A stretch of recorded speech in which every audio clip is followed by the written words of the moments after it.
Is up, everybody? Everyday Angler here. Today we're doing something a little different. In case you didn't notice, I am in the canoe with my buddy Chris. Number one, we're actually going to be setting some limb lines out here. We're at South Chickamauga Creek. We're trying to catch some panfish. We want to go after some flatheads, right? Of course, we're going to leave the limb lines here overnight and come back and check them in the morning. Hey guys, we're already out on the water, so we're going to get started fishing and hopefully we're able to catch some bait and hopefully we get into some flathead on these limb lines. So let's get this video started.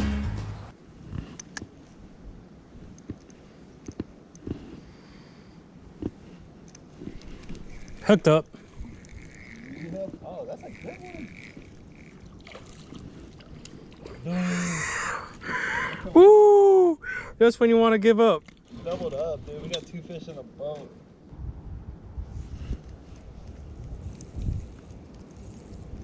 Dang, Chris.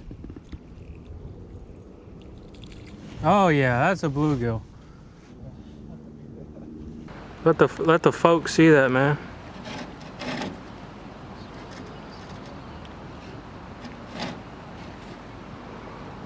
Yeah. Show them the stringer. I think we've got like 5 now. It's been rough out here, y'all.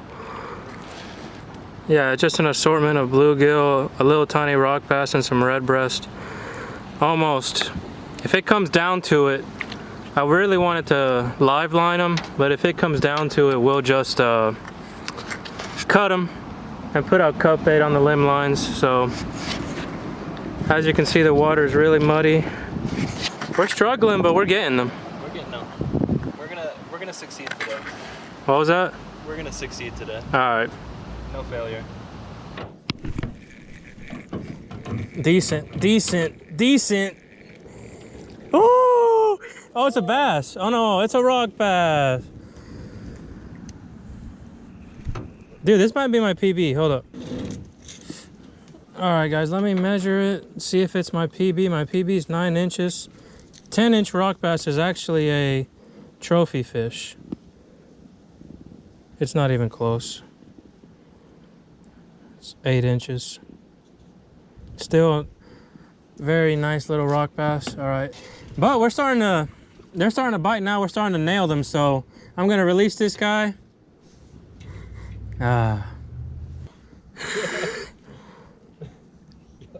Chonky.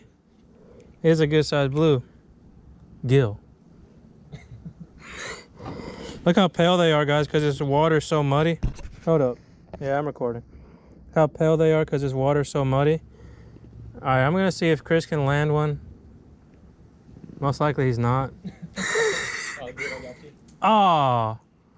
That would have been so sick. Dude, you pulled it out of its mouth. I know. I got too excited.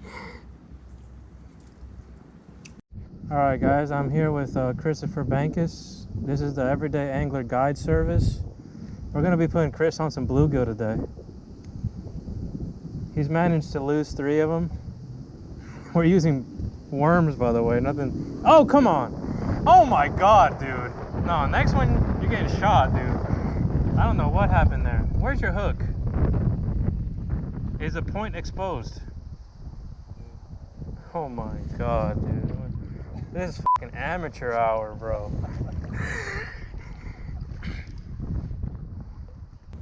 All right, guys. I'm about to catch this bluegill. Oh. All right, everyone. Me and Chris just banked up. Decided to take a little break because this canoe is not the most comfortable thing in the world, right?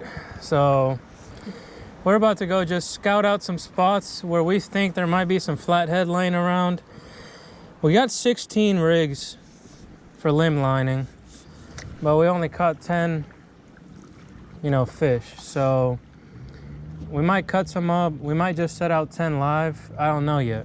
We caught some pretty big bluegill. We might just set out the smaller fish as live bait. But as of right now, we're just gonna go back up this creek and check out some spots. We might, we're gonna try to get away from the dock or whatever you want to call it as much as we can so people don't mess with them.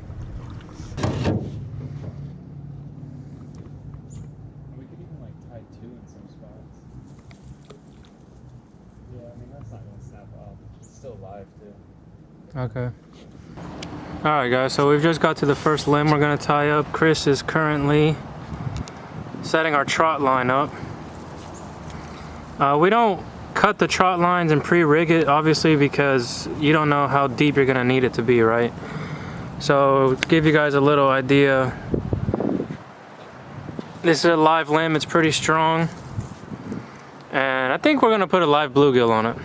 So these are the rigs we're going to be using.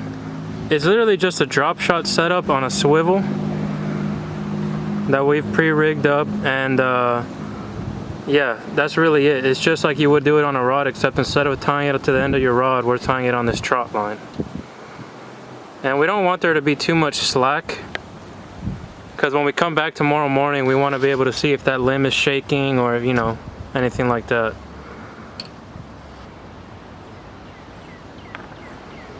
Like yay? Just like that. There we go. And just chuck it over the main part of the river as much as you can.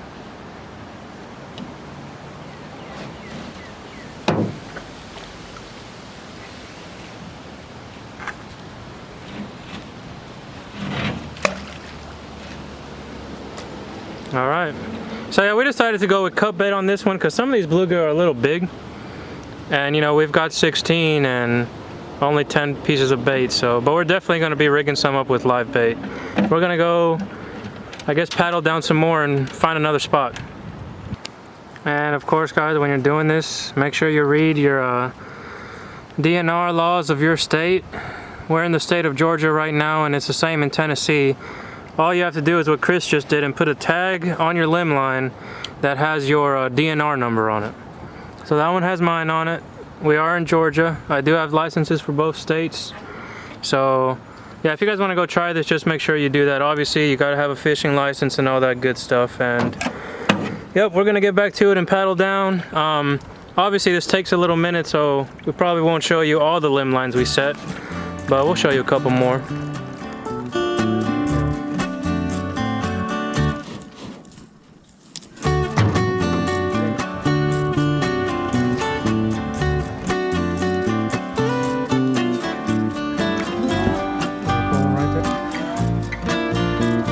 You don't know what La Llorona is, bro? Because she lives around here, bro, so you better be careful. La Llorona, bro. She's right behind you, dude. Can't even see her, bro.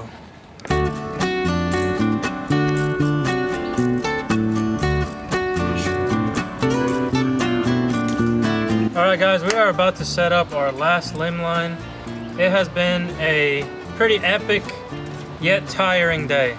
I mean, being on the canoe all day hurts your butt, hurts your arms, you know what I'm saying? So, happy to get back and get some food. Our last limb line, we're gonna put this chunky bluegill on, live. We've got a few with cut bait, a few with smaller bluegill and other panfish on there, live. But if we come back in the morning and something is on this, he's gonna be a monster. Good morning, everybody. We are back, about to check our limb lines. I am pretty excited, but I'll tell you one thing. I'm dreading getting back on that canoe. We are so sore. I mean, we spent like all day on the water yesterday. But anyways, we're not bringing any fishing rods, nothing. We're just going out there and checking these limb lines. Stay tuned. Let's hope for the best. We're about to pulling up on line number 1. Nothing.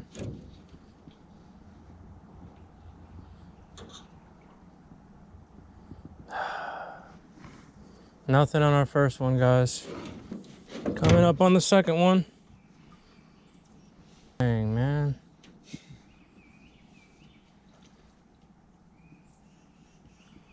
Nothing on that guy either. No, those were 2 pieces of cut bait.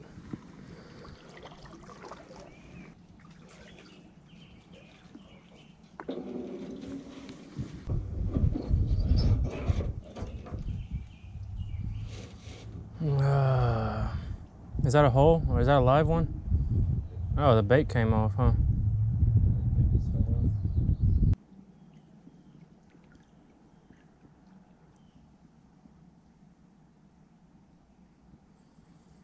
God dang.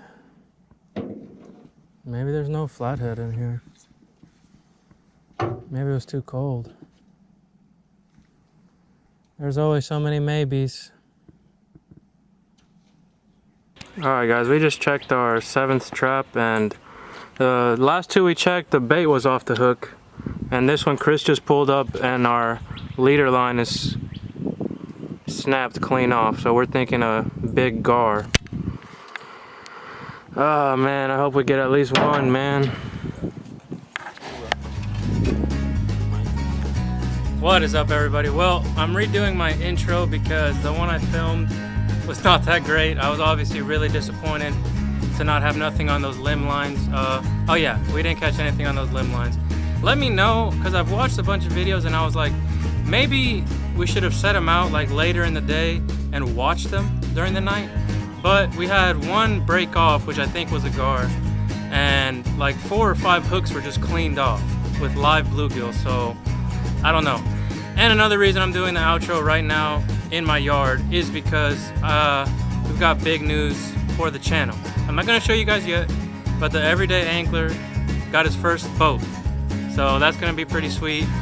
And my friend Chris was here for almost a week. He was here for like 5 days. So don't worry guys, I'm working on the worm farm video. It just might be a couple weeks before you guys get to see it. And then we gotta work on some boat videos, because you guys just found out about that. If you guys wanna see the boat, follow me on Instagram at The Everyday Angler. Nice, Axel. Anyways. And guys, please stay tuned for the next video, because it is actually fly fishing day number 4. Hope you guys enjoyed the video. Don't forget to like. Guys, liking helps my video out a lot. And subscribe, that helps even more, of course. I'll see you guys next time on another episode of The Everyday Angler.